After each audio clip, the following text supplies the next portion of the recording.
પ્રધાનમંત્રી નરેન્દ્ર મોદીએ રશિયાના રાષ્ટ્રપતિ વ્લાદિમીર પુતિન સાથે કરી ટેલિફોનિક વાત. પુતિને પીએમ મોદીને યુક્રેનના હાલના ઘટનાક્રમથી કરાવ્યા અવગત. પ્રધાનમંત્રીએ શાંતિપૂર્ણ ઉકેલ માટે ભારતના સમર્થનનો કર્યો પુનરોચ્ચાર. સાથે જ આ વર્ષના અંતમાં આયોજિત દ્વિપક્ષીય શિખર સંમેલનમાં હાજર રહેવા આપ્યું આમંત્રણ.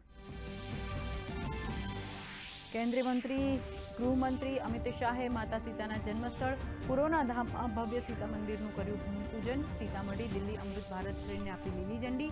લાલુ યાદવ પર સાધ્યું નિશાન. કહ્યું બાંગ્લાદેશીઓને બચાવવા માંગો છો તો રાહુલ ગાંધીને વોટ બેંકની રાજનીતિ બંધ કરવા આપી સલાહ. વોટ ચોરીના રાહુલ ગાંધીના આરોપ પર ચૂંટણી પંચનું કડક વલણ. કહ્યું કાં તો સોગંદનામા પર હસ્તાક્ષર કરો કાં તો ચૂંટણી પંચ પર ખોટા આરોપ મૂકવા.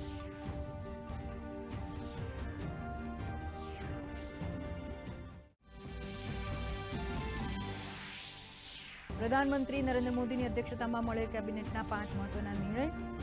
ઉજ્જવલા યોજના માટે ફાળવાયા ₹12,007 કરોડ. રાજ્યની ટેકનિકલ સંસ્થાઓને સપોર્ટ માટે 4200 કરોડની સહાય. આસામ ત્રિપુરા માટે સ્પેશિયલ વિકાસ પેકેજની જાહેરાત. તો તમિલનાડુમાં મરક્કમ પુડુચેરી 4 લેન હાઈવે પર આપી મંજૂરી.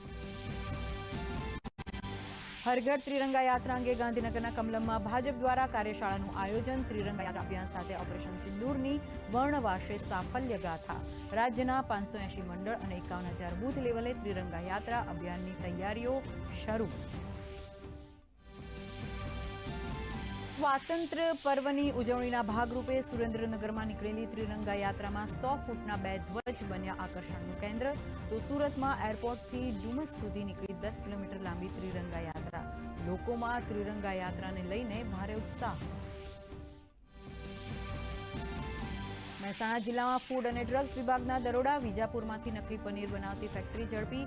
649 કિલો નકલી પનીર સહિત 238 કિલો પામતેલનો જથ્થો કર્યો સીઝ. કુલ 1,61,000થી વધુનો મુદ્દામાલ જપ્ત.